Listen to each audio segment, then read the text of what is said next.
అసలు మీకు దరిద్రం అంటే ఏందో తెలుసా? Let me explain. సో మీరు మంచిగా ఆఫీస్ వర్క్ అంతా అవగొట్టేసుకున్నారు, కొంచెం టైం ప్రొవైడ్ చేసుకున్నారు ఫర్ రికార్డింగ్ ఏ పాడ్కాస్ట్. అంతా ఎవ్రీథింగ్ ఈజ్ ప్రిపేర్డ్. మీరు 1 hour వరకు రికార్డింగ్ చేసినారని అన్ని టాపిక్స్ ఏవేవైతే చెప్పాలనుకుంటున్నారో అవన్నీ కంప్లీట్ చేశారు. దెన్ తీరా మీ ఆడియో చెక్ చేసుకుంటే రికార్డ్ అనే బటన్ని మీరు క్లిక్ చేయలేదు. సో అది పరిస్థితి. మీకు ఇంకా గలీజ్ దరిద్రం అంటే ఏందో తెలుసా? సెకండ్ టైం ఈసారి మీరు రికార్డ్ అనేది క్లిక్ చేశారు, మొత్తం పాడ్కాస్ట్ అంతా రికార్డ్ చేస్తున్నారు. బట్ ఎందుకో మధ్యలో మీకు ఒక డౌట్ వచ్చింది. సరే ఏంటిదా అని చెప్పి రికార్డింగ్ని స్టాప్ చేసి బ్యాక్ వెళ్ళి మీరు పాడ్కాస్ట్ని విందామని స్టార్ట్ చేసినారు. అప్పుడు ఏంటిదంటే మీరు మాట్లాడే దాంతో పాటుగా మీ ఫ్యాన్ సౌండ్ కూడా దాంట్లో రికార్డ్ అయిన ఉండే. సో అది ఫ్రెండ్స్ దరిద్రము, గలీజ్ దరిద్రం అంటే. ఐ హోప్ మీకు క్లారిటీ వచ్చింది అనుకుంటా లేట్ ఎందుకు అయిందని. ఇంకా డిలే చేయకుండా welcome to not at all humour podcast by the welcome to not at all by the civil engineer. Available on all audio platforms, Spotify, Apple podcast, Gaana, Stitcher radio, Pandora అన్నిట్లో ఉంది. But మెయిన్గా ఏంటిదంటే Apple podcast, Spotify and గానాలో మన పాడ్కాస్ట్కి numbers మంచిగా వస్తున్నాయి. అంటే దినాభివృద్ధి ఇక growth అవుతూనే ఉంది. ఎక్కడ అసలు బ్యాక్ స్టెప్ అనేవి లేవు ఇప్పటి వరకు. అంటే తీసిన 6 ఎపిసోడ్లే, మరీ ఇంత ఓవర్గా చెప్పుకుంటే బాగోదు. సో నాకు అసలు ఇంకా నా మైండ్లో నుంచి అది పోతలేదు. అది రికార్డింగ్ బటన్ కొట్టకుండా గంట సేపు పాడ్కాస్ట్ చేస్తున్నాను నేను. అసలు టూ మచ్ అసలు. అదైతే క్రేజీ. అండ్ సెకండ్ టైం మరీ ఘోరం. రికార్డ్ చేసినా కానీ ఫ్యాన్ బంద్ చేయడం మర్చిపోయినా. బికాస్ నాకు ప్రాపర్గా అంటే మైక్ సెట్ అట్లాంటివి ఏం లేవు. నేను బేసిక్గా ఏంటిదంటే హెడ్ ఫోన్స్ పెట్టుకొని రికార్డింగ్ చేస్తూ ఉంటాను. ఈ హెడ్ ఫోన్స్ ఏంటివంటే అంటే చదివినా నేను పాడ్కాస్ట్ గురించి వీడియోస్ అవి చూసినుండే. Dynamic headphones, condenser headphones అని, డైనమిక్ మైక్, కండెన్సర్ మైక్ అని 2 ఉంటాయంట. సో డైనమిక్ అనేది జస్ట్ మన వాయిస్నే రికార్డ్ చేసుకుంటుంది, అవుట్ సైడ్ నాయిస్ని అంతా చాలా సాధ్యమైనంత వరకు తగ్గించేస్తుంది అంట. బట్ వేరాస్ కండెన్సర్ మైక్ అనేది మన గల్లీ కాదు, పక్కాగా ఎదురు గల్లీ లారీ సౌండ్లు కూడా వినిపిస్తాయి. సో నేను మీకు ఎవ్రీ వీక్ చెప్తుంటా కదా, ట్రైనింగ్ ఫ్లైట్ సౌండ్స్ అవి అన్నీ, ఆ ఎయిర్ క్రాఫ్ట్ సౌండ్స్ కానీ, మధ్యలో చిల్క, కుక్కురుకు, కోడి, ఇవన్నీ కొంచెం భరించండి. అంటే నాకు యాక్చువల్గా ఈ ఎక్విప్మెంట్ గురించి అంత in a learning stage. So thank you. ఇందాక ఎక్కడున్నాను? రైట్, ఆడియో ప్లాట్ఫామ్స్ గురించి. సో కొత్తగా రివ్యూస్, ఒక స్పాటిఫైలో యాక్చువల్గా Q&A అని ఒకటి ఉంటుంది. దాంట్లో ఒక క్వశ్చన్ వేసినుండే, ఎపిసోడ్లో మీకు ఏ సెగ్మెంట్స్ నచ్చుతాయని. నాకు తెలిసిన 2 కమెంట్స్ చేసారు, తెలియని వాళ్ళు కొత్త వాళ్ళు ఒక 2 చేసినుండే, విచ్ అంటే చాలా హ్యాపీ ఫీల్ అయినా. అండ్ మన యాపిల్ పాడ్కాస్ట్లో వచ్చి మొత్తం 5 stars, అసలు తగ్గుతలేరు కూడా 4కి. Thank you very much. ఇట్లనే మీరు ఎంకరేజ్ చేస్తే that will be very helpful to me. ఇంకా ఐ హోప్ అందరూ దీపావళి మంచిగా చేసుకోరని. నేను కూడా చేసుకున్నాను, బట్ కొంచెం లాస్ట్ ఇయర్ కంటే ఈ ఇయర్ కొంచెం తగ్గింది. ఎందుకంటే చెప్తా అది కూడా స్టోరీ.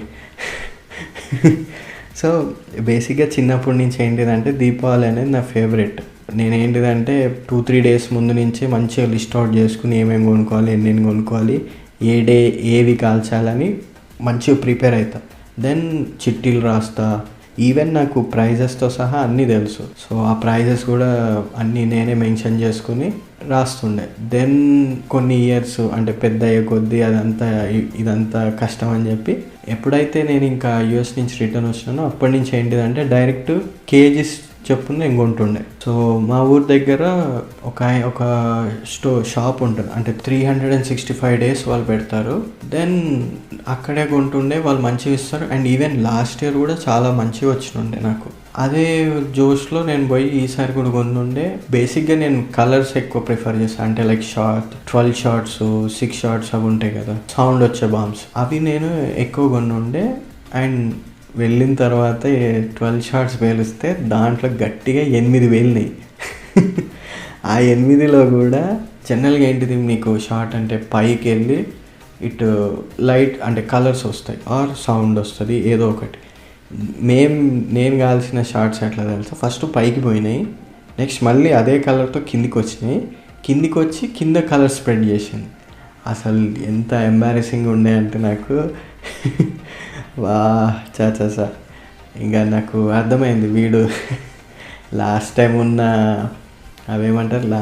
ఉన్నవే ఎండలో ఎండబెట్టకుండా జస్ట్ పైన అల్బార్ నుంచి దులిపి అమ్మేసిండు అనుకుంటాడు. అట్లా జరిగి ఉండే.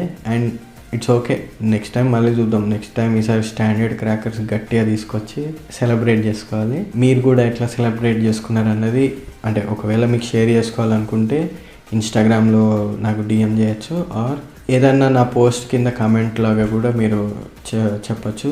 నేను కూడా తెలుసుకుంటాను అంటే ఎట్లా ఉందనేది. దెన్ లాస్ట్ వీక్ నేను సర్దార్ మూవీ చూసినుండే, అంటే మీకు చెప్పినా కదా ఆల్రెడీ లాస్ట్ ఎపిసోడ్లో. ఈ స్పై థ్రిల్లర్ జానర్స్ అనేది నాకు కొంచెం నచ్చుతాయి. అదే ఇంట్రెస్ట్తో మూవీకి వెళ్ళి ఉండే. అండ్ ఇట్ ఈస్ గుడ్, బాగుంది. 2 hours 40 ఆర్ 2 hours 40 అట్లా సినిమా లెంత్ అనుకుంటా. And it was engaging. So మీకు అక్కడక్కడ ఏదన్నా చిన్న స్లైడ్ బోర్ ఉండొచ్చేమో కానీ బట్ ఓవరాల్గా మూవీ అయితే చాలా బాగుంది. దీనికి నెక్స్ట్ కొనసాగింపు కూడా ఉందనుకుంటున్నాను నాకు తెలిసి. లాస్ట్లో ఏదో క్లిఫ్ హ్యాంగర్ లాగా వేసినుండే, విచ్ ఈస్ ఫైన్. లైక్ ఇప్పుడు అంతా అదే ట్రెండ్ కదా. అట్లనే లాస్ట్ వీక్ అంటే మా కంపెనీలో సీసీ కెమెరాలు పెట్టించుండే మేము. సో వాటికి ఏంటంటే ఒక పెద్ద మానిటర్ కావాలంటే సరే మానిటర్ ఎందుకు, టీవీ కొనుక్కుందాం ఎట్లాగో, అంటే ఏదైనా టైం అంటే ఖాళీ టైం ఉన్నప్పుడు టీవీ, ఇప్పుడు అంతా అమెజాన్ అంటే ఓటీటీ వచ్చేసింది కాబట్టి ఏదైనా మూవీస్ అట్లా కూడా చూసుకోవచ్చు అని అట్లా అని చెప్పి మన కొంపల్లిలో రిలయన్స్ డిజిటల్ ఉంటుంది కదా, ఆడికి పోయినాం. ఇంతకుముందు చాలా ఐటమ్స్ కొన్ని ఉండే వాళ్ళ దగ్గర. సో అదే జోష్లో పోయినుండే.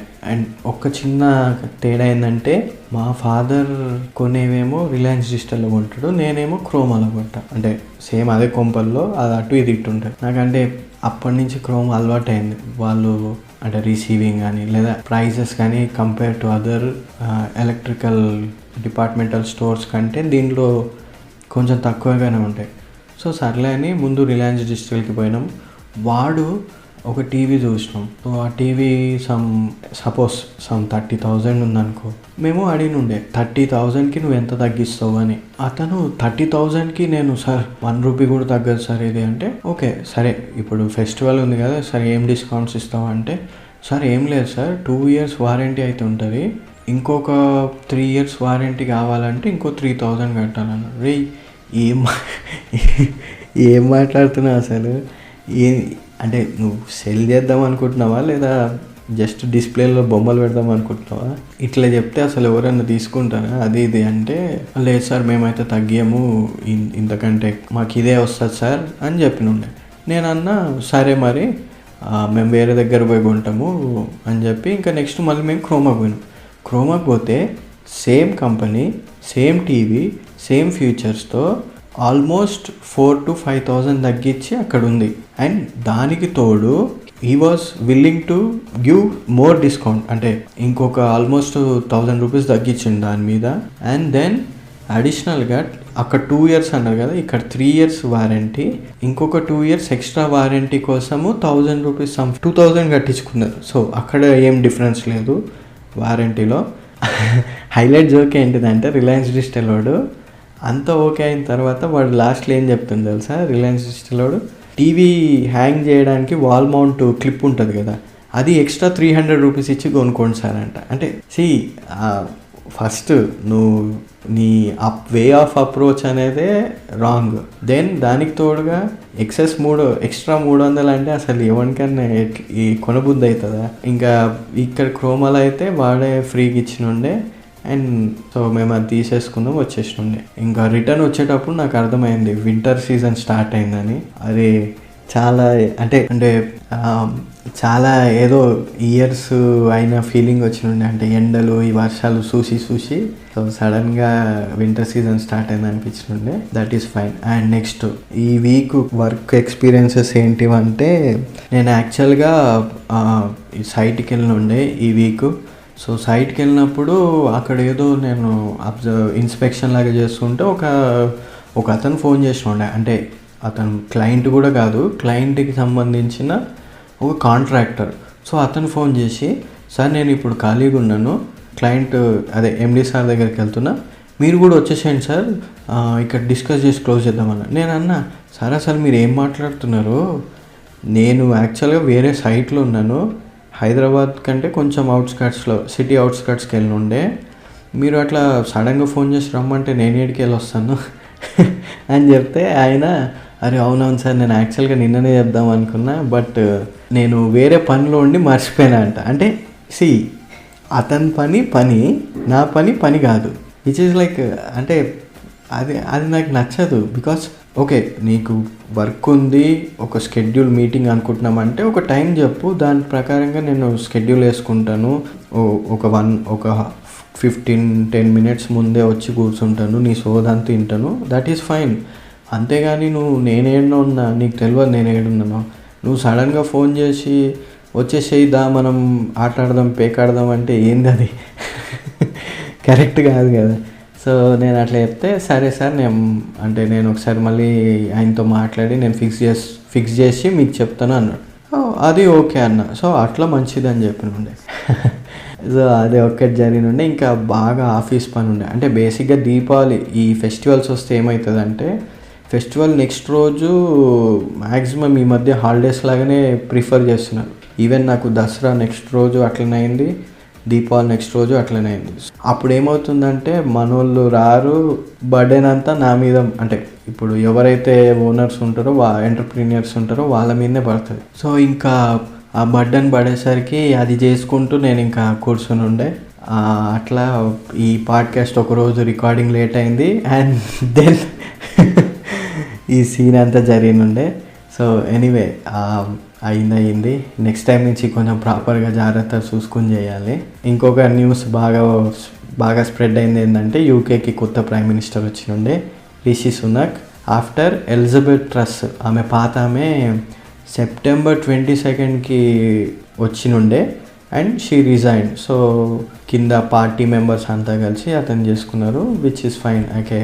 ఓకే అంత పెద్ద మన గల్లీ కార్పొరేటరే మనకు దిక్కులేదు అంటే ఎవరు అనేది. సో ఎవరి పని వాళ్ళు చేసుకుంటారు, గవర్నమెంట్ పని వాళ్ళు చేసుకుంటారు. ఇట్స్ లైక్ అదంటారు చూడ, a government is an continuous process, ఆ డైలాగ్ గుర్తు చేసుకోవాలి మనం ఇప్పుడు. అండ్ ఇంకోటి బాగా ఫేమస్ ఏమైందంటే, ఆర్ఆర్ఆర్ టీము జపాన్ వెళ్ళుండే. సో అక్కడ నాకు బాగా హైలైట్ ఏమనిపించింది అంటే, యూట్యూబ్లో మీరు అంటే ఎప్పుడైనా చూసిరో లేదో నాకు తెలియదు కానీ, నేను ఒక వీడియోస్ అంటే రికమెండేషన్లు వచ్చినుండే. ఈ జాపనీస్ ఒక కపుల్ ఉంటారు, వాళ్ళు ఏంటిదంటే NTR songs, video songs as it is costumes అవే వేసుకుని మక్కి డ్యాన్స్ చేస్తారు. సో అతను ఎన్టీఆర్ జూనియర్ని కలిసినుండే, విచ్ ఈజ్ లైక్ చాలా బాగుండే. అండ్ ఈవెన్ ఒక మీమ్ టెంప్లెట్ కూడా తయారైంది, అంటే టు అండ్ ఫ్రో డ్యాన్స్ చేసుకుంటూ అటు ఇటు వెళ్తూ ఉంటారు వాళ్ళిద్దరు, విచ్ ఈజ్ లైక్ చాలా బాగుండే. వాళ్ళిద్దరిది ఒక టెంప్లెట్ కూడా తయారైన ఉండే, అది మస్తు ఫన్నీ ఉండే అది. సో ఇంకా మనం స్పోర్ట్స్ న్యూస్కి వస్తే, మీకు లాస్ట్ వీక్ అంతా అసలు ఒకరోజు దీపావళి ముందే వచ్చినట్టు అయినుండే. అండ్ అన్బిలీవబుల్, నాకు నిజంగా చెప్తున్నాను, నేను చాలా క్రికెట్ మ్యాచెస్ చూసినుండే. ఇది ఒక టాప్ 5లో నేను ఖచ్చితంగా పెట్టుకుంటా. అంటే టాప్ 5 అంటే చాలా తక్కువ అవుతుంది కానీ టాప్ 10లో నేను ఖచ్చితంగా ఒక ప్లేస్ అయితే ఉంటుంది దీనికి. ఇది యాక్చువల్గా నేను ఏం చేసిన అంటే, ఆ రోజు ఇంటి దగ్గర చూస్తే కొంచెం బోర్ కొడుతుందని చెప్పి ఫ్రెండ్స్తో కాఫీ షాప్లో ఒక చూసినుండే కొంపలి కాడ. అంటే అసలు నిజంగా చాలా ఫన్ ఉండే. అండ్ ఫస్ట్ ఇండియన్ వాళ్ళు బౌలింగ్ వేసినప్పుడు, అంటే ఆబ్వియస్గా వాళ్ళ మెయిన్ ప్లేయర్స్ మన బాబర్ ఇంకా రిజ్వాన్, సో వాళ్ళని చాలా తక్కువ రన్స్ అవుట్ చేసినప్పుడు ఐ వాస్ లైక్, వాళ్ళు మనకి ఏదైతే దుబాయ్లో చేసారో అదే మనం రిపీట్ చేస్తాం ఈడ అన్నట్టుగా నాకు అనిపించిండే. దెన్ ఆ తర్వాత ఈ బ్యాటింగ్ అంటే తర్వాత మంచిగా అయింది. తర్వాత మన వాళ్ళు బ్యాటింగ్కి వచ్చినప్పుడు రాహుల్, రోహిత్ తొందరగా అవుట్ అయ్యారు. And then later Surya out అయ్యిండు. ఒక టైంలో 31 for 4 ఉంటే నాకు అన్నిటికంటే మెయిన్ ప్రాబ్లం ఏమనిపించిందంటే రాహుల్తోని. ఇది యాక్చువల్గా I don't know, like Rahul అంటే నాకేమనిపించిందంటే, కేఎల్ రాహుల్ ఇంకా ఆ కింగ్స్ 11 పంజాబ్ క్యాప్టెన్ లాగానే ఫీల్ అవుతుండేమో, because he wants to play that anchor role అని. అంటే అంటే బ్యాక్ ఆఫ్ ది మైండ్ అతను మర్చిపోతుండేమో. అంటే ఈ విక్రమ్లో ఉంటుంది కదా music dialogue, once upon a time they lived A ghost అన్నట్టు. ఒకప్పుడు కేఎల్ రాహుల్ ఉంటుండే, అంటే అసలు నించుని సిక్స్లు కొడుతుండే, స్ట్రైక్ రేట్ అనేది ఇట్స్ లైక్ ఫినామినల్ ఉంటుండే. సో వన్స్ ఎప్పుడైతే అతన్ని క్యాప్టెన్ చేసారో కింగ్స్ 11కి, యాంకర్ రోల్ ప్లే చేయాలి, టిక్ టిక్ ఆడాలి అన్నట్టుగా ఫీల్ అయిందనే నాకు అనిపించిండే. అది ఏమైందంటే ప్రాబ్లము, అది టీమిండియాకి కూడా తీసుకొచ్చినట్టు అనిపిస్తుంది నాకు. Because here his role need to be different. Rohit Sharma అంటే ఐ కెన్ అగ్రీ, ఈవెన్ అతనే చాలాసార్లు కూడా చెప్పిండు ఏంటిదంటే, నా పర్సనల్వి అవన్నీ ఇంకా అయిపోయినాయి, యాక్లెట్స్ అన్నీ, I want to play just for the country. ఆడే 6-7 బాల్ అన్నా 10 బాల్ అన్నా సరే, కొట్టే తెచ్చేటట్టు పని చేసుకుని వెళ్ళిపోతా అన్న ఫీలింగ్లో ఉన్నా అని చెప్పినుండే అతను. సో అది అండర్స్టాండబుల్. మరి ఇతనికి ఏందనేది నాకు తెలియదు, అదొకటి జర్రా అనిపించింది. అండ్ నెక్స్ట్ ఒక దగ్గర ఏమనిపించింది అంటే, వాళ్ళు కింద ఒక స్క్రోలింగ్ చేశారు, ఇండియా విన్ అవ్వడానికి ఛాన్సెస్ ఎన్ని ఉంటాయంటే 6% వస్తాం ఏదో చెప్పారు. నాకైతే అరే ఇది మరీ ఓవర్రా, ఇంత గలీజ్ గేమ్ ఉండరు మన వాళ్ళు, మరీ 6% ఏంది అంటే అట్లీస్ట్ కొంచెం ఏదైనా గ్లిచ్ పడ్డదా ఏందా అని ఫీల్ అయినుండే. ఎప్పుడైతే 12th ఓవర్లో ఒక 2 సిక్స్లు పడ్డాయో, అంటే 1 from Hardik Pandya and 1 from Virat Kohli, ఆడి నుంచి ఇంకా ఆట తిరిగింది, గేర్లు షిఫ్ట్ చేశారు మొత్తం.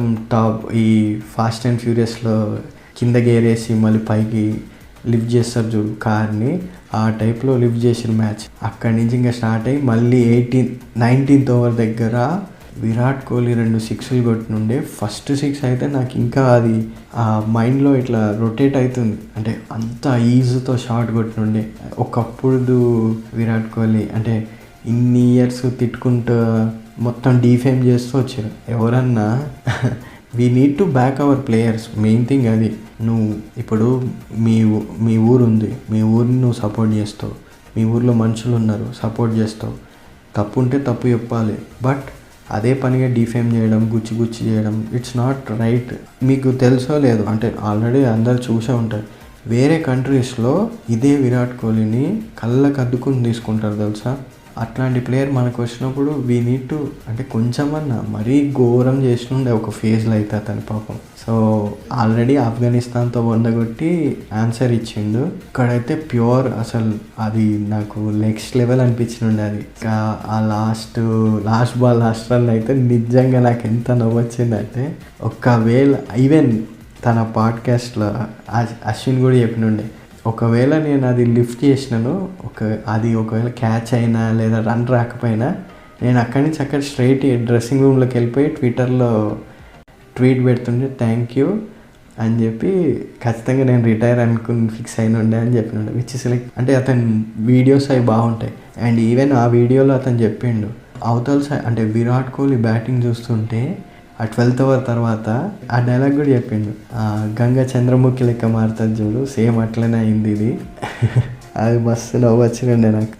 దెన్ విన్ అయిన తర్వాత నాకు ఇంకా బాగా ఏం నచ్చిందంటే, రోహిత్ శర్మ విరాట్ కోహ్లీని ఎత్తుకుని తిప్పుతాడు 4-5 రౌండ్లు.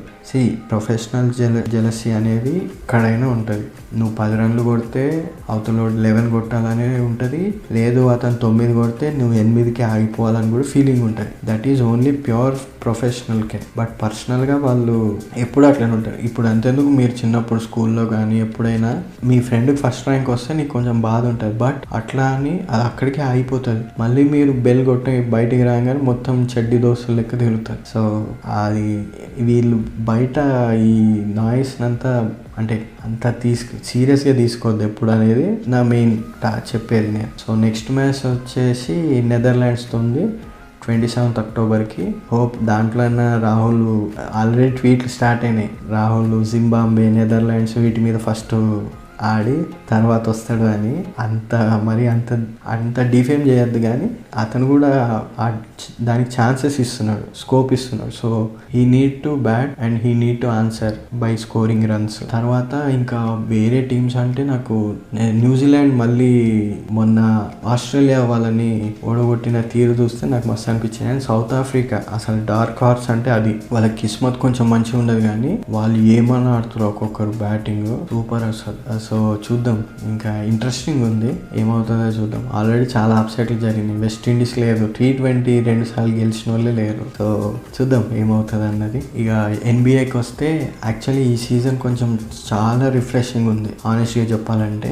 లేకర్స్ అయితే అసలు చాలా డిసప్పాయింట్మెంట్. క్లిప్పర్స్ తో ఓడిపోయారు 97-103 తోని. ట్రయల్ బ్లేజర్ తోని ఓడిపోయారు 104-106 తో. అదర్ సైడ్ వారియర్స్ ఏమో ఒక మ్యాచ్ గెలిచారు, ఒక మ్యాచ్ ఓడిపోయారు. డెన్వర్ నగెట్స్ ఏమో 123, 123, 128 తో.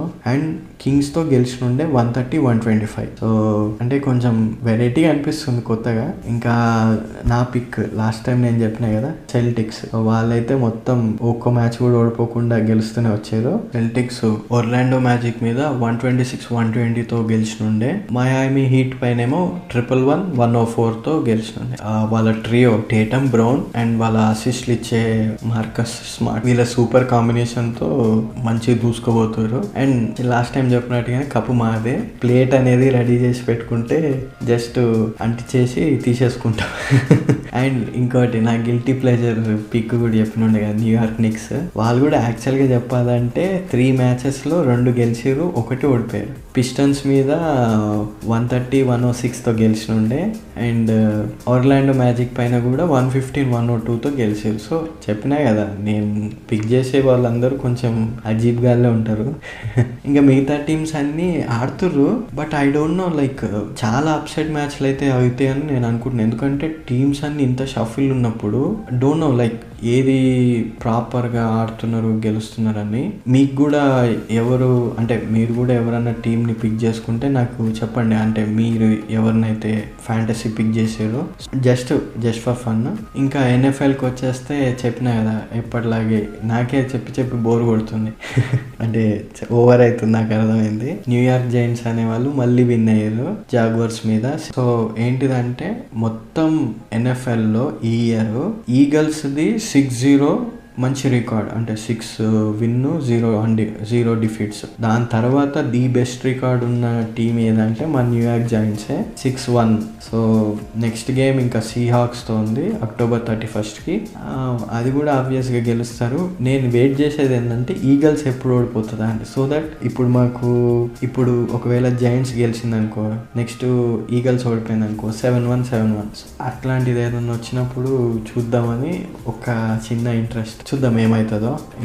ఇంకా నెక్స్ట్ F1కి వచ్చేస్తే మన ఆస్టిన్ టెక్సస్ లో జరిగింది సర్క్యూట్ ఆఫ్ అమెరికన్స్ లో. Saturday, Sunday, Monday 3 days. So basic గా 3 ప్రాక్టీస్ మ్యాచెస్, ఒక క్వాలిఫై, ఒక final match. So first 2 practice matches లో టీమ్ ఫెరారీ 1-2 places తెచ్చుకోరు, విచ్ ఈస్ లైక్ సూపర్ శకునం అనుకున్నా. దీపావళికి జర మంచి హ్యాపీ ఫీల్ అయిన ఉండే.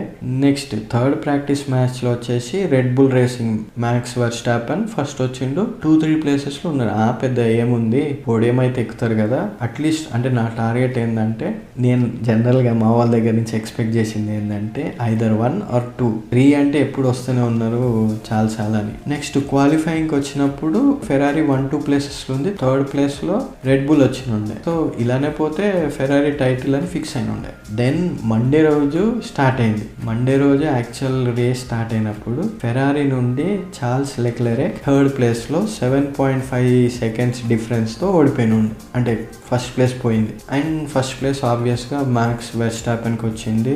సెకండ్ ఏంటిదంటే హామిల్టన్ కి వచ్చింది. యాక్చువల్ గా లాస్ట్ టైం ఇదే సర్క్యూట్ లో హామిల్టన్ ఫస్ట్ వచ్చింది. సో అతను యాక్చువల్ గా వరుసగా 2 times గెలుస్తాడు అనుకుంటే అది కొంచెం బ్రేక్ చేసినుండే మ్యాక్సీ. తర్వాత నేను అర్థమైంది అంటే ఆశలు ఎక్కువ పెట్టుకోవద్దు, బట్ ఆశపడడంలో తప్పు లేదు. సో ఇంకా అంతకంటే ఏం చేయగలుగుతాం మేము. Hope is the biggest weapon అని ఫీల్ అవుతాను. ఫెరారీ ఏదో ఒక రోజు మళ్ళీ ఫస్ట్ పోడియంలో పైన నుంచి ఉంటుందని హోప్ చేస్తున్నాను. నెక్స్ట్ రేస్ వచ్చేసి మెక్సికో సిటీ నుంచి గ్రాండ్ ప్రీమియో దే మెహికో. సో మనకి అది ఐడియా ఉంది, అంటే స్పానిష్ లాంగ్వేజ్ కొంచెం కొంచెం టచ్ ఉంది. అది ఏ సర్క్యూట్ అంటే ఆటోడ్రోమో హర్మానోస్ రాడ్రిగస్. ఆ సర్క్యూట్ లో చూద్దాం ఏం చేస్తారో. యాక్చువల్గా దీనికి ఒక సైడ్ స్టోరీ చెప్తాను, మీరు ఇంటర్లో ఎట్లా నాకు తెలుసు కానీ.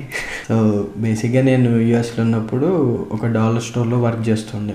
అక్కడ ఆ ఏరియా అంతా యూనియన్ సిటీ అంటారు. అంటే నేను జెర్సీలో ఉంటుండే, ఈ హోబోకన్ సైడ్. సో అక్కడి నుంచి యూనియన్ సిటీ అనేది మాకు దగ్గర. మా పక్కనే జెర్సీ సిటీ ఉంటుంది, వెనకాల న్యూయార్క్. యూనియన్ సిటీలో పనిచేసేటప్పుడు ఆ ఏరియా అంతా యాక్చువల్గా స్పానిష్ వాళ్ళు ఎక్కువ ఉంటారు, పెద్దవాళ్ళు చిన్నోళ్ళు. అండ్ నేను ఆ డాలర్ స్టోర్లో పనిచేసేటప్పుడు ఏంటంటే ఈ అంటే యూఎస్లో బాగా ఫేమస్ ఏంటిదంటే లాటరీ సిస్టమ్. లాటరీలు అనేవి వాళ్ళు బాగా ఆడతారు. స్క్రాచ్ కార్డ్స్ కానీ, ఈ మెగా మిలియన్, బిగ్ బిలియన్ అని ఉంటాయి. మర్చిపోయిన పేర్లు, చాలా ఇయర్స్ అవుతుంది కదా.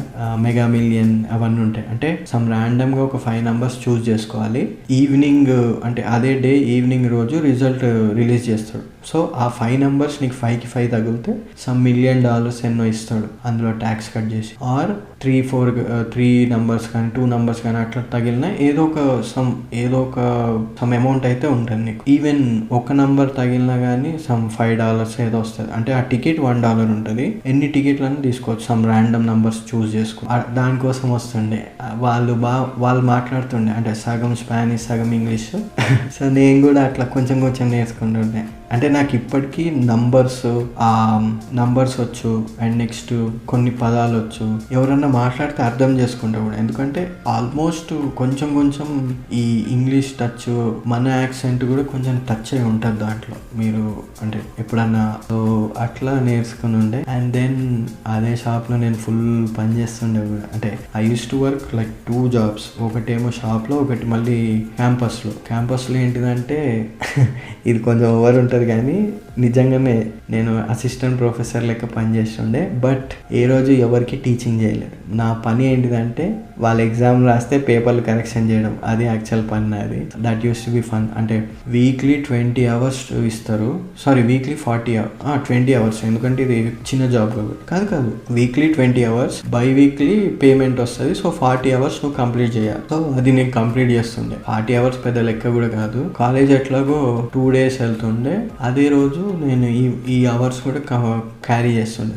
సో దట్ 7 daysలో 2 days దానికి పోగా 5 days ఉంటుంది. 5 days కూడా మ్యాక్సిమం షాప్లోనే పనిచేస్తుండే. అంటే like I use to get some money. ఆ మనీ నేను నా లివింగ్కి వాటికి, కాలేజ్కి ఫీజు అనేది కొద్దిగా కడుతుండే, ఎందుకంటే మా కాలేజ్ ఫీజు కొంచెం ఎక్కువ. బట్ అట్లా అని అంటే డమ్మీ కాలేజ్ కాదు, చాలా మంచి కాలేజ్ అది. అందుకే నేను అట్లా అంతో ఇంతో ఈ పొజిషన్లో ఉన్నా అంటే కూడా అందులో చదువుకోవడం కూడా ఒక లెక్కనే. దాని తర్వాత నేను అక్కడ జాబ్ చేయడము, న్యూయార్క్ సిటీ మొత్తం సైట్ విజిట్లు అని చెప్పి న్యూయార్క్ సిటీ మొత్తం తిరగడం, ఇంచు ప్రతి గల్లీ తిరిగిన నేను న్యూయార్క్ సిటీలో. లిటరల్గా చెప్పాలంటే New York city, New Jersey. So చాలా ఫన్ ఉండే అంటే ఆ టైంలో. Then again coming back to sports news, యూఎఫ్సీకి వస్తే UFC 280 అసలు బాగుండే, చాలా బాగుండే. అంటే ఈ ఇయర్లో వన్ ఆఫ్ ది మంచి షో అనొచ్చు. ఇంకా ఇస్లాం మాకచేవ్ గెలిచినుండే new lightweight champion Charles Oliveira అని. 2017 తర్వాత అతని ఫస్ట్ లాస్. అండ్ అది కూడా ఏంటిదంటే హెడ్ అండ్ ఆర్మ్ చోక్తో 3:16 అంటే 3 minutes 16 secondsకి రౌండ్ 2లో ఓడగొట్టినుండే. అండ్ నాకు ఈ 3:16 అన్నప్పుడు ఒకటి గుర్తొచ్చిండే, ఆస్టిన్ 3:16 ఫేమస్ కదా. అంటే ఎవరికన్నా తెలుసో తెలియదో అది ఎట్లా వచ్చిందంటే, ఆస్టిన్ 3:16 అనేది కింగ్ ఆఫ్ ది రింగ్ జరుగుతుండే అప్పట్లో 1993 ఐ థింక్ సో. 3 or 2 అయితే రాయల్ రంబుల్ ఫేమస్, రిక్ ఫ్లేర్ 1993. అప్పుడు స్టోన్ కోల్డ్ కి అదే తొలి మెట్టు. సో జేక్ ద స్నేక్ ఏంటిదంటే ఈ రీహాబ్ అయిపోయిన తర్వాత ఫస్ట్ టైం వచ్చిండు. And he become such a saint like person. So బైబుల్లో నుంచి కోట్లు అవన్నీ చెప్పడము అవన్నీ చేస్తుండే. అయితే అతనితో మ్యాచ్ అయిపోయిన తర్వాత కింగ్ థ్రోన్ దగ్గరికి వెళ్ళి ఒక ప్రోమో కట్ చేస్తాడు. ఆస్టిన్ ఏమంటాడంటే, అరే అవన్నీ కాదురా, గీబుల్ కాదు, ఆస్టిన్ 3:16 ఏం చెప్తున్నాడంటే ఐ జస్ట్ ఓప్ యువర్ యాస్ అని. అంటే ఇంకా అప్పటి నుంచి అది ఫుల్ ఫేమస్ అయింది. ఆ next day Monday night rock వచ్చినప్పుడు మొత్తం స్టేడియం అంతా అంటే ఆ ఆడిటోరియం మొత్తము ఆస్టిన్ 316 సైన్స్ టీ షర్ట్లు మొత్తం అసలు దుమ్ము లేపేసారు. ఇంకా అక్కడి నుంచి అది ఫేమస్ సైన్స్ అంటే ఆ 316 చూడంగానే నాకు అది గుర్తొచ్చింది. అండ్ దెన్ యాక్చువల్గా మాకచేవ్ అనే ఆయన ఖబీబ్కి ప్రోటోజే, వీళ్ళిద్దరూ ట్రైన్ అయిన ఉండే అట్లా. అండ్ ఖబీబ్ ఏమో ఈ మ్యాచ్కి అంటే ఇప్పుడు మాకచేవ్కి కోచ్ లాగా, మెంటార్ కమ్ కోచ్ లాగా. సో క్రెడిట్ అంతా మాకచేవ్ ఏమన్నాడంటే నేను ఖబీబ్కే ఇస్తున్నాను, అతనే నన్ను ఇట్లా చేసిండు, సో ఇతనికే.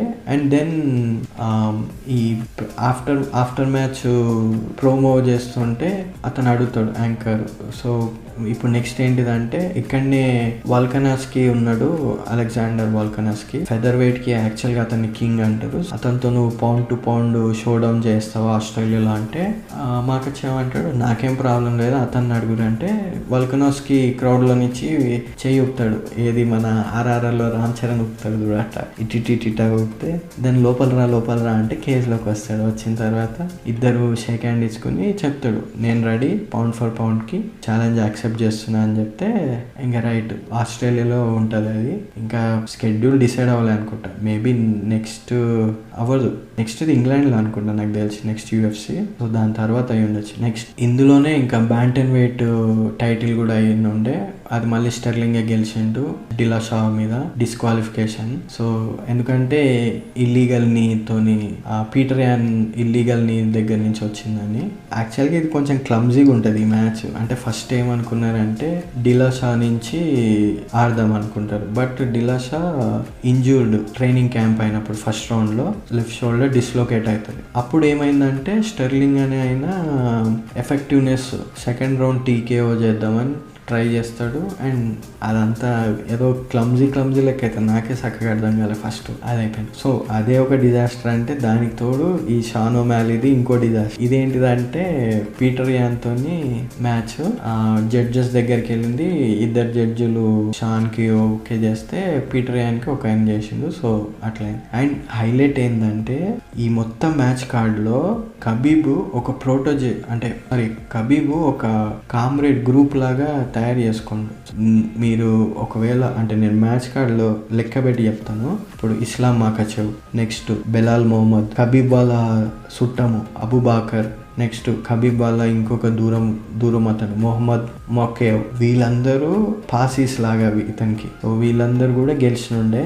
అండ్ ఇంకా నాకు తెలిసి వీళ్ళందరూ మళ్ళీ ఇంకొక నెక్స్ట్ లెవెల్కి వెళ్తారు. సో వీళ్ళ దాంట్లో మళ్ళీ ఒక అతను ఓడిపోయిన ఉండే, అతను ఎవరంటే మక్ముద్ అనే అతను ఓడిపోయిన ఉండే వీళ్ళ టీంలో. సో బేసిక్గా అప్పట్లో WWEలో NWO అనే ఒక గ్రూప్ వచ్చినుండే, Hulk Hogan, Kevin Nash, Scott Hall, వాళ్ళు వచ్చి మొత్తం రెస్లింగ్ ఇండస్ట్రీనే టేక్ ఓవర్ చేశారు. సేమ్ అట్లానే న్యూ జపాన్ ప్రో రెస్లింగ్లో బుల్లెట్ క్లబ్ అని ఉంటుండే అప్పట్లో, వాళ్ళు కూడా ఫుల్ అంటే చాలా తోపు. అసలు రెవల్యూషన్ ఎట్లా చేశారు అంటే ఇండీ రెస్లింగ్ అనేది మొత్తం వాళ్ళ చుట్టే తిరిగింది. అండ్ ఈవెన్ ఆ ఫ్లేవర్స్ US మీద కూడా బండి ఉండే బుల్లెట్ క్లబ్. అప్పుడే యాడమ్ కోల్ వీళ్ళందరూ, కెనీ ఒమేగా వీళ్ళందరూ ఉంటుండే, వాళ్ళు కూడా బుల్లెట్ క్లబ్ మెంబర్స్ అని చెప్పుకొని ఈడ తిరుగుతుండే టీ-షర్ట్లు వేసుకో, అంత ఫేమస్ అయిన. అట్లాగా నాకు తెలిసి UFCలో కూడా ఇతను ఒక పాసి అంటే గ్రూప్ లాగా ఏదైనా క్రియేట్ చేద్దాం అనుకుంటుండే, ఐ థింక్ సో. అది ఏదో ఒక రోజు UFC టేక్ ఓవర్ అని చెప్తాడు, లేదా నేనే ఒక అపోజ్ది పెడుతున్నా అన్న స్టేట్మెంట్ ఇచ్చినా కానీ పెద్ద ఆశ్చర్యపోవాల్సింది లేదు.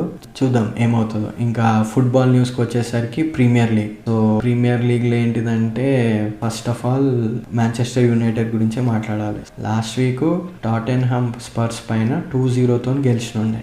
అది ఓల్డ్ ట్రాఫోర్డ్ మీద మాంచెస్టర్ గడ్డ. లాస్ట్ టైం కూడా ఇదే వెన్యూలో పర్స్ని ఓడగొట్టుండే. ఆ టైంలో క్రిస్టియానో రొనాల్డో ఎంత ఫామ్లో ఉండే అంటే సమ్ యార్డ్స్ దూరం నుంచి కూడా బుల్లెట్ షాట్స్ పడుతుండే, అంటే గోల్స్.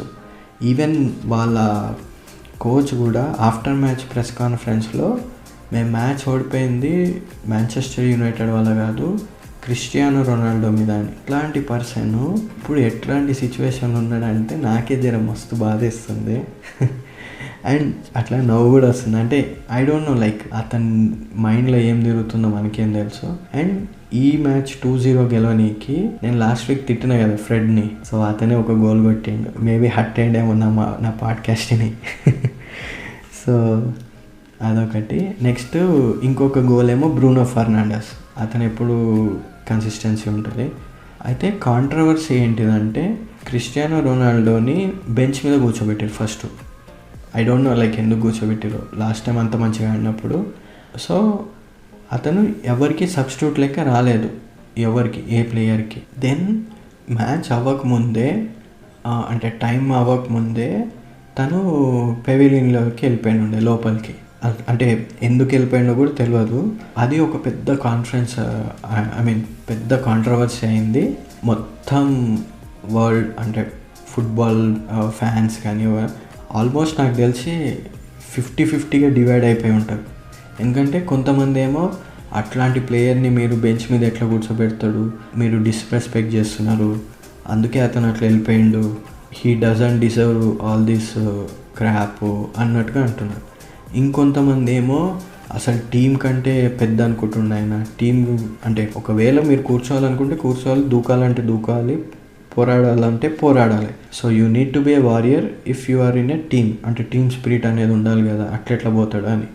ఈవెన్ మీకు గుర్తుంటే అలెక్స్ ఫర్గూసన్ పెద్ద తాత కూడా తన బుక్లో రాసిన ఉండే, ఏ ప్లేయరు టీం కంటే పెద్ద కాదు, ఒకవేళ పెద్ద అవుతున్నారన్న ఫీలింగ్ ఉంటే వాళ్ళని బయటికి పంపించాలి.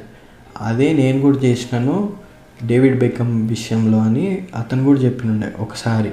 అంటే ఇతను అట్లా తీసేది కానీ they were just trying to, అంటే అతనికి ఒక స్పేస్ ఇస్తున్నారు, నువ్వు కూర్చొని ఆలోచించుకో ఏం చేద్దాం అనుకుంటున్నావు అది అని. దాని తర్వాత ప్రెస్ మీట్ కూడా వచ్చినప్పుడు ఆఫ్టర్ మ్యాచ్ ఈవెన్ మన ప్రొఫెసర్ లెక్కనే ఉంటాడు ఎరిక్ టెన్ హ్యాగ్ కోచ్. సో అతను ఏమన్నాడంటే దాని గురించి తర్వాత మాట్లాడుకుందాం, ముందు ఈ మ్యాచ్ గెలిచినాం కదా దీన్ని సెలబ్రేట్ చేసుకుందాం, దాని గురించి మేము మాట్లాడుకుని సెట్ చేసుకుందాం అని అంటాడు. సో దాని తర్వాత ఏం చేసినుండే అంటే నెక్స్ట్ చెల్సీతో మ్యాచ్ ఉండే. సో ఆ మ్యాచ్కి అతన్ని కూర్చోబెట్టినుండే, లిస్టింగ్లో కూడా లేడు. ఆ మ్యాచ్ ఏంటిదంటే 1-1తో టై అయినుండే, గెలిచిందేంటి టై అయినుండే.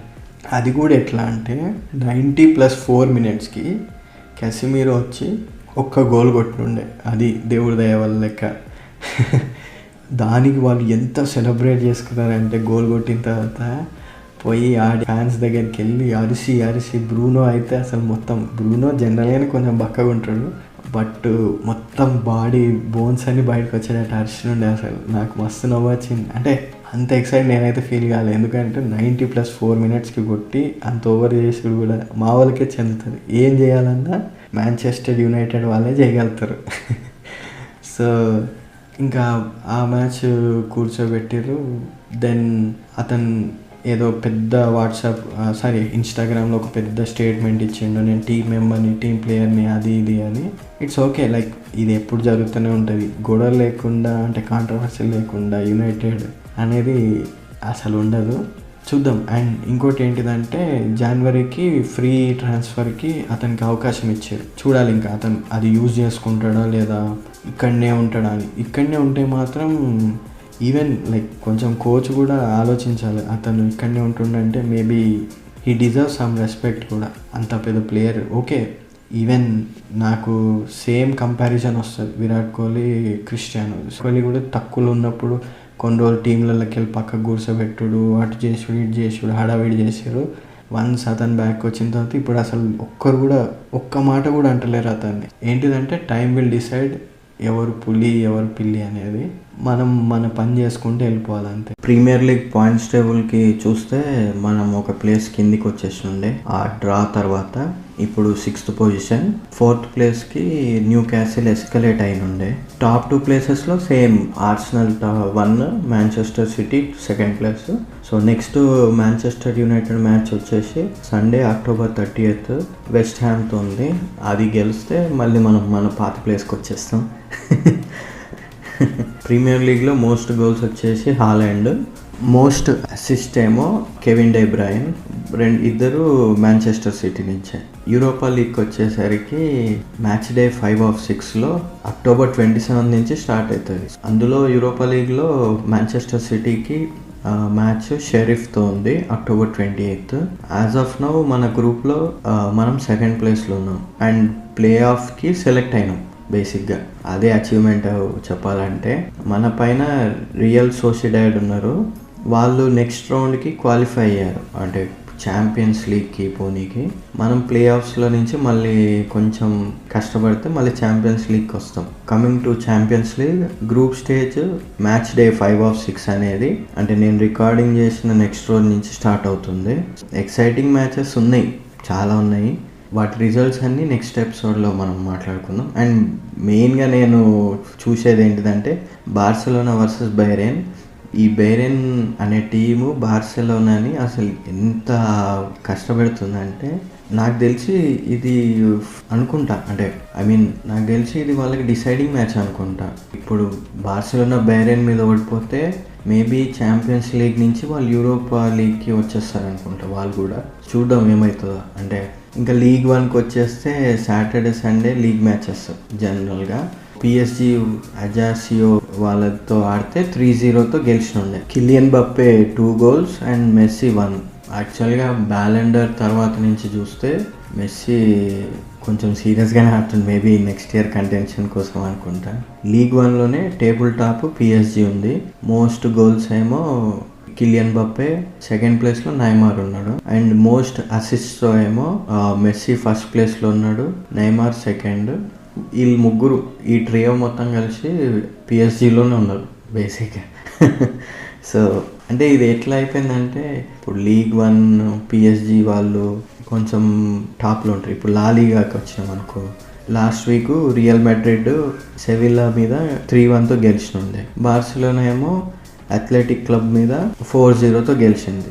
ఆ లాలీగా మొత్తంలో టేబుల్ టాప్ 2లో real Madrid 1, FC Barcelona second ప్లేస్లో ఉన్నాయి. మోస్ట్ గోల్స్ ఏమో రాబర్ట్ లెవాండోవ్స్కీ అండ్ మోస్ట్ అసిస్ట్స్ ఏమో ఒస్మానే డెంబెల్. వీళ్ళిద్దరూ FC బార్సిలోనా నుంచే ఉన్నారు. ఇంకా యాక్చువల్గా నేను 2 weeks నుంచి అసలు డిస్కస్ చేస్తలేదు, అంటే నేను కూడా సరిగ్గా స్ట్రైక్ కాలేదు నాకు కూడా.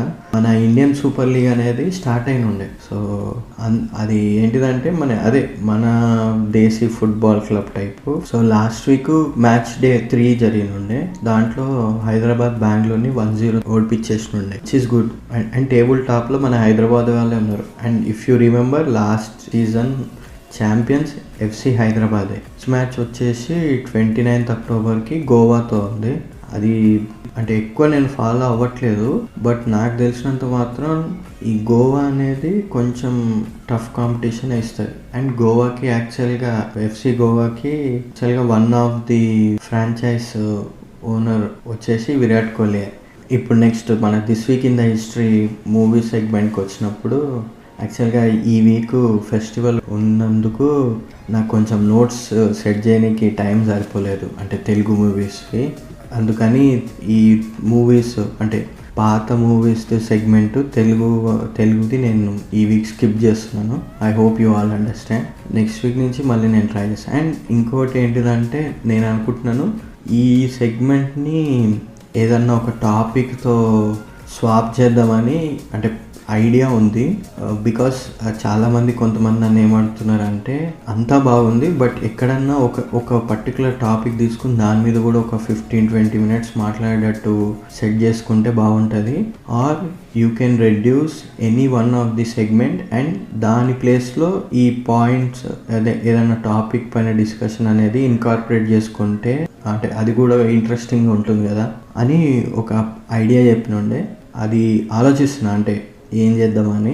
మీకు కూడా అట్లాంటిది ఏమన్నా సజెషన్స్ కానీ, లేదా దీనిపైన మీ ఒపీనియన్ ఏంటిది అనేది నాకు మెసేజెస్ కానీ కమెంట్స్ రూపంలో చెప్తే, అంటే it will be helpful for me also. 3 English movies suggest చేసేది ఉంది కదా, అది మాత్రం నేను కంటిన్యూ చేస్తాను.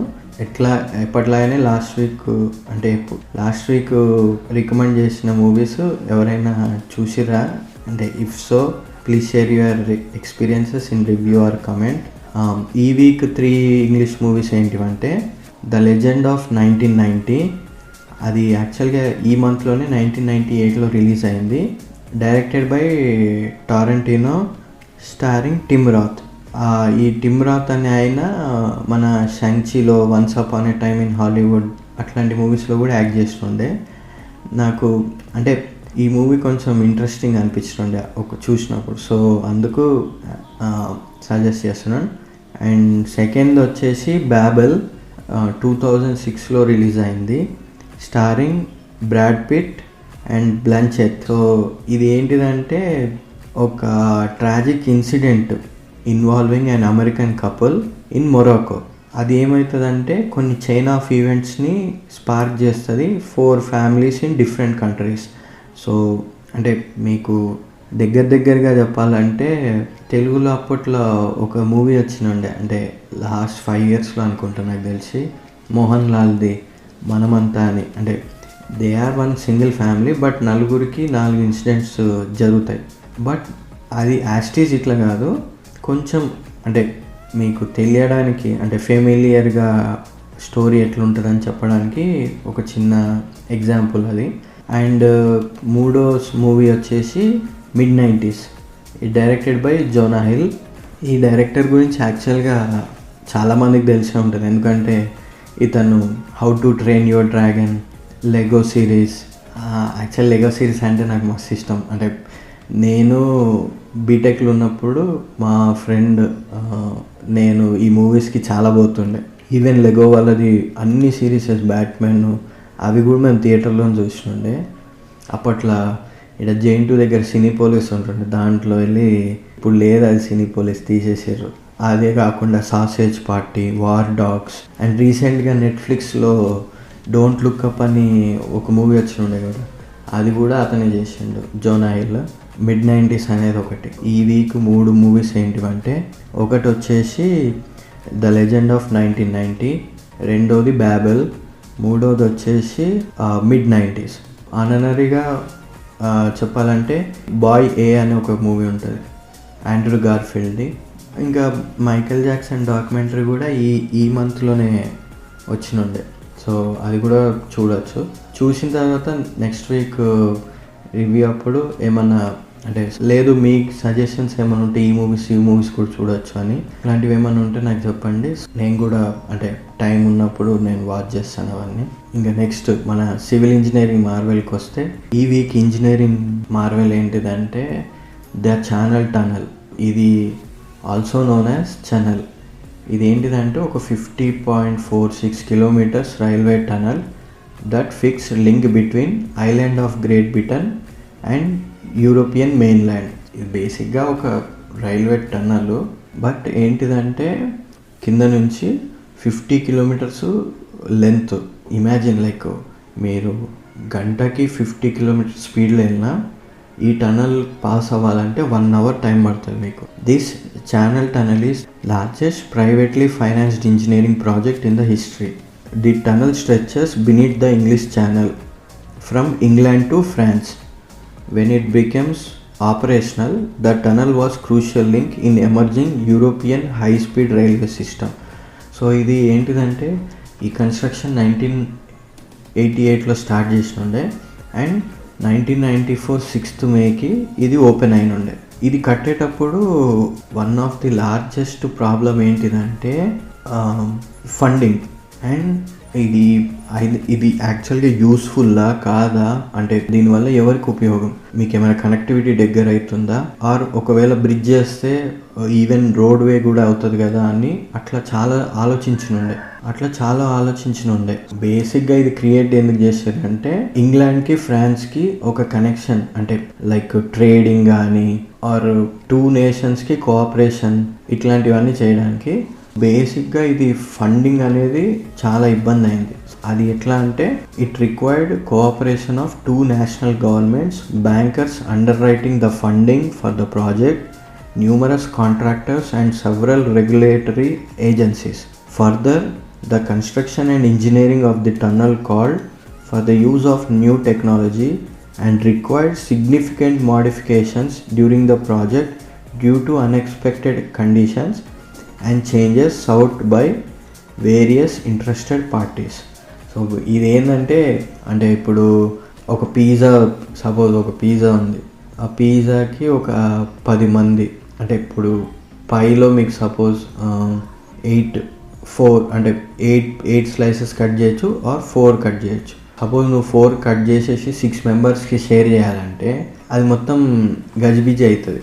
సేమ్ అట్లనే ఇంత పెద్ద ప్రాజెక్ట్కి 2 దేశాల గవర్నమెంట్స్ కలిసి కూర్చుని మాట్లాడి, బ్యాంకర్స్ వచ్చి, ప్రైవేట్ ఇన్వెస్టర్స్, కాంట్రాక్టర్స్ వీళ్ళందరూ వచ్చి మాట్లాడేసరికి అదేమైందంటే డిలే అవ్వడము, ఫండింగ్స్ ఇష్యూ, లేదా కొన్నిసార్లు నేను ఇట్లా డిజైన్ చేస్తున్నా అంటే ఒక అతను వచ్చి లేదు ఇట్లా చేద్దామని. ఏమైందంటే the management of a project of this magnitude is a significant effort even if everything related to the project ran extremely smoothly.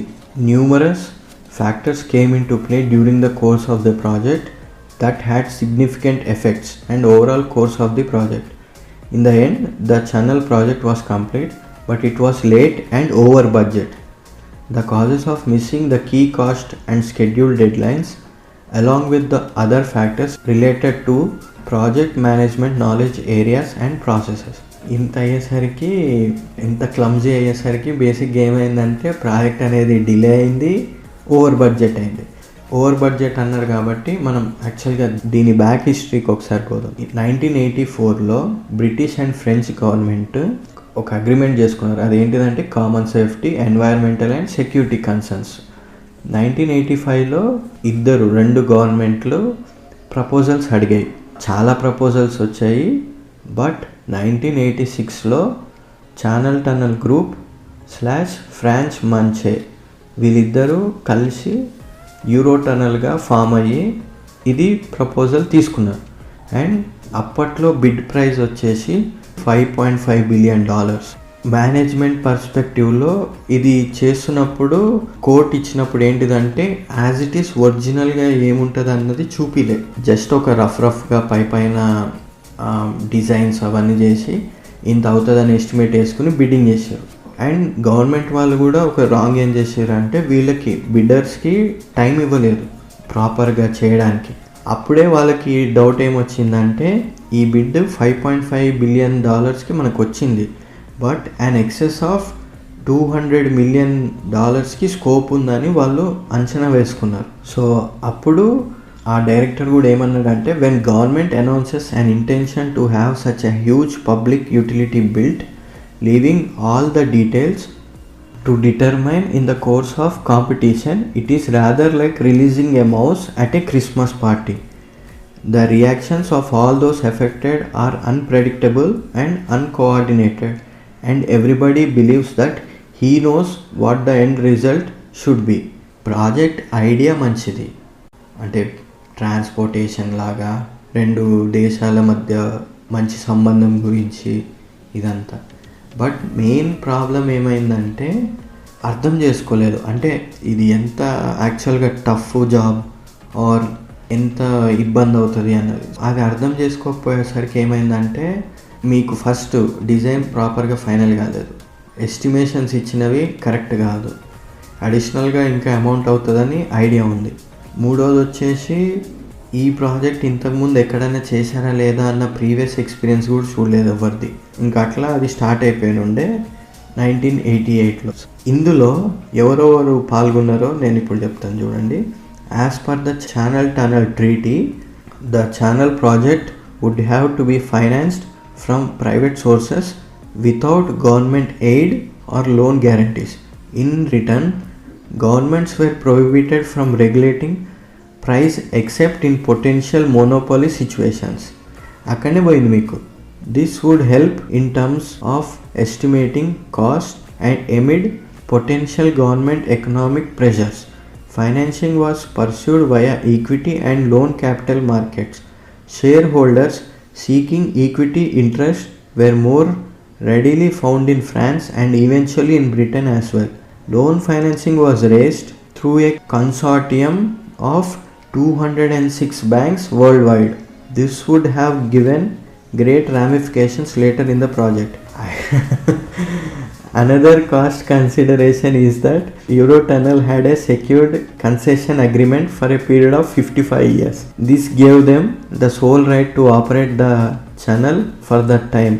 Thus, any delay or cost increases throughout the project life would impact the planned cash flow for that period. ఇప్పుడు నేను చదివిన దాంట్లోనే మీకు almost మొత్తం అర్థమైపోయి ఉంటుంది ఇది పెద్ద డిజాస్టర్ అయ్యేటట్టు ఉందని.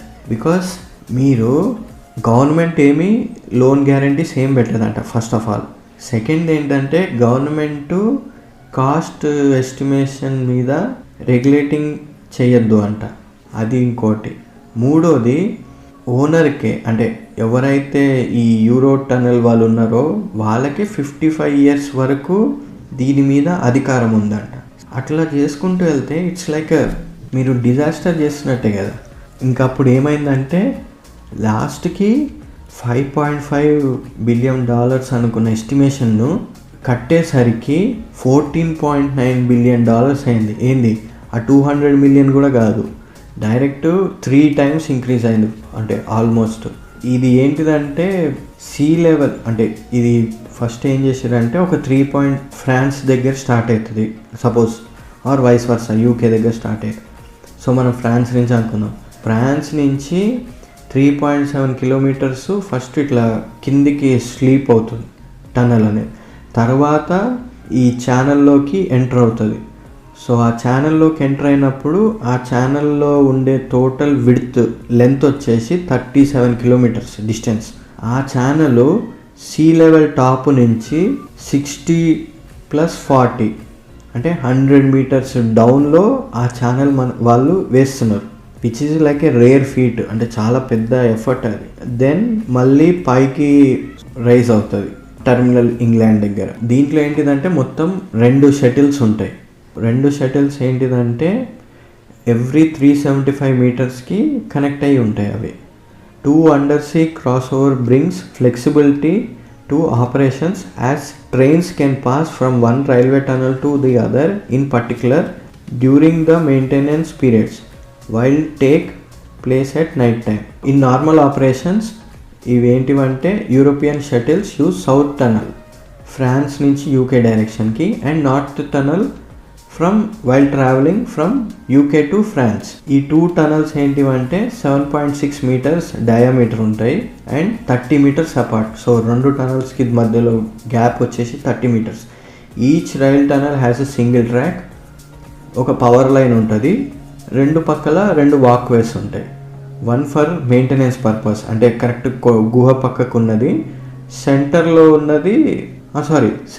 ఉన్నది మెయింటెనెన్స్ పర్పస్ కోసం. రైట్ సైడ్ ఆర్ టనల్కి యాడ్ పక్కకు ఉన్నది నాకు తెలిసి స్టేషన్ గురించి. ఈ సర్వీస్ టనల్ వచ్చేసి 4.8 meters in diameter and lies between 2 rail tunnels. So ఇందాక చెప్పినట్టు మధ్యలో. The service tunnel allows access to maintenance and emergency rescue teams, permit the evacuation of passengers in the event of an incident. ఆబ్వియస్గా మీకు 50 kilometerల దూరం ఉన్నప్పుడు ఏదైనా మధ్యలో ఏదైనా ప్రాబ్లం జరిగితే ఈ సర్వీస్ టనల్ 4.5 meters దాంట్లో 2 బస్సులు అట్లా ఏర్పాటు చేస్తారు. అంటే బస్సులు కావు కానీ మినీ ట్రాక్స్ ఉంటాయి. సో దీంట్లో వాడిన యూటిలిటీస్ ఏంటివో నేను ఇప్పుడు చెప్తాను. మెకానికల్ ఎక్విప్మెంట్స్ ఏంటివంటే 550 kilometers of pipes, 2 ventilation systems, 1 cooling system with 2 cooling plants at Shakespeare's Cliff and Sangate. So ఇందులో కూలింగ్ చేయడానికి 2 కూలింగ్ ప్లాంట్స్ కట్టినుండే. 1 drainage system with 6 pumping stations, ఒక fire main with 2 huge reservoirs at each end and their pumping stations, 600 cross passage doors and giant cross over doors. Track and క్యాటనరీస్లో ఏంటిదంటే 200 kilometers of track including 100 kilometers in the tunnels and 176 points including 4 cross overs, 950 kilometers of catenary cables. Electricity supply ఏంటిదంటే 2 substations connected to the British and French grids to supply 25,000 volts of traction and 21,000 volts of 3-phase for other fixed equipment. 175 secondary substations, అందులో high medium లో voltage అన్నీ ఉంటాయి. Next 350 kilometers of supporting structure and more than 1300 kilometers of cables in the tunnels. ఇవే కాకుండా 20,000 lighting fixtures కూడా ఉన్నాయి.